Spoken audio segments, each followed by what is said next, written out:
morning. Welcome again to Morning Devotions. Thank you again for our time together. I want us to come back to Matthew chapter 17 today when Jesus and Peter are having a conversation about the temple tax, and we talk about the St. Peter's fish with the tilapia with a coin in its mouth and all of that truth.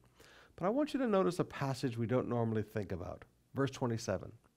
However, not to give offense to them, go to the sea, cast a hook, and take the first fish that comes up, and when you open its mouth, you'll find a shekel. Take that and give it to them for me and for yourself. Now, there's lots of beautiful truth here. Sometimes when God has a need to be met, and he doesn't tell you to do things the most efficiently. Peter was a fisherman. He was used to nets. Jesus said, take a hook and cast it in. Not the most efficient way to fish, not the way to raise the most amount of funds that's necessary to meet a need, but learn to obey Jesus. Sometimes the least efficient way is the way that God will provide so that you don't think you did it in your own strength. But the main thing I want you to look at, Jesus said, however, not to give an offense. Now, I've talked with you a lot about offense. Offense means in your personal opinion, you don't like something, so it gives you the right to speak bad and rebel. You're offended. It has nothing to do with right and wrong. How many times were people offended with Jesus and Jesus never sinned? But at the same time, we don't bow to other people's opinions. Jesus said, you know what? There's a lot of offense we just don't need to create in people.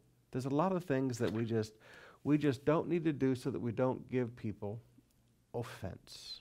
Now, many pastor friends of mine drive Mercedes-Benzes, and they drive very expensive cars, and they live very extravagant lives. And you know what? I don't have a problem with that. If that's how they want to live, that's their problem. But I've had people offer to give me Mercedes-Benzes, and I've said, no, thank you. I've had people offer to buy me Mercedes-Benzes, and I've said, no, thank you. And they look at me and they say, and I really had a good deal one time. I had a 10-year-old S-Class, 10 years old, with 14,000 kilometers offered to me for a song, cheaper than you could buy a Toyota. 14,000 kilometers long.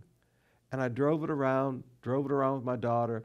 Beautiful car, the color I liked, everything. I said, Shao, we just can't do this. And I taught my daughter why.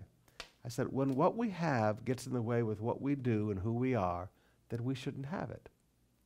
Let me say that again. When what we have gets in the way of what we do and who we are, then we shouldn't have it. I said, sweetie, if I drive this up to somebody's house in Paco, Pandacan, Tandansora, I said, everybody in the whole street's going to be looking at the car, and nobody's going to be listening to anything I have to say. Now, sometimes as leaders, we purposely give an offense to people that we could avoid. Now, people are going to be offended just because that's people. People have their opinions, and they want you to conform to their opinions. But at the same time, we don't need to push the envelope. There are things that we can do as leaders to avoid giving offense.